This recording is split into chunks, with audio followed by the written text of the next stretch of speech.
July double dissolution election is looking more and more likely. Crossbenchers are holding firm against the idea of bringing back the Australian Building and Construction Commission, with only one senator declaring support.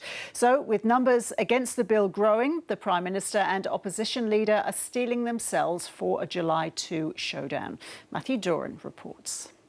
An ultimatum to the 8 crossbenchers: pass our industrial relations legislation or fight for your political lives.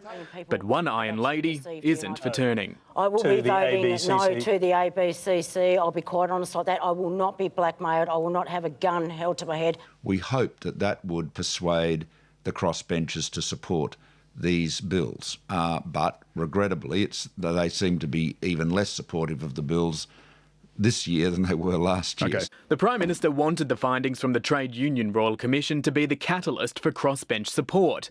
But only one of the 6 senators needed to pass the bills is on board, South Australia's Bob Day. Others need more convincing. I don't think it's a good bill. I don't think it's a good bill for Queensland. And in its current form, I won't be voting for it. Yesterday, Malcolm Turnbull was receiving praise from a fictional leader. Now, a real, albeit former, leader. What we've seen, I think, is some intelligent brinkmanship from the Prime Minister today. Mr Abbott says he's ready for a double dissolution election because he'll effectively be campaigning for himself. You change the Prime Minister, you change the country, but nevertheless, the Turnbull government is seeking election fundamentally on the record of the Abbott government. The Cabinet's response to that quip is on message. Well, inevitably, there is a lot of continuity. There will be some continuity in policies. There is continuity and there is change. Shades of another US political drama and another election campaign.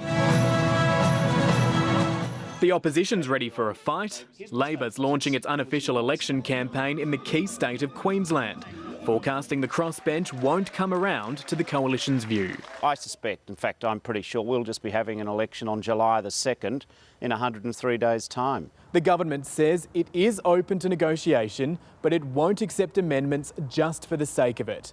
The question remains as to whether any of the crossbenchers' demands can be allayed, or whether their own sense of self-preservation comes to the fore and they cave to the coalition's threat of a double dissolution election on July 2. Matthew Doran, ABC News, Canberra.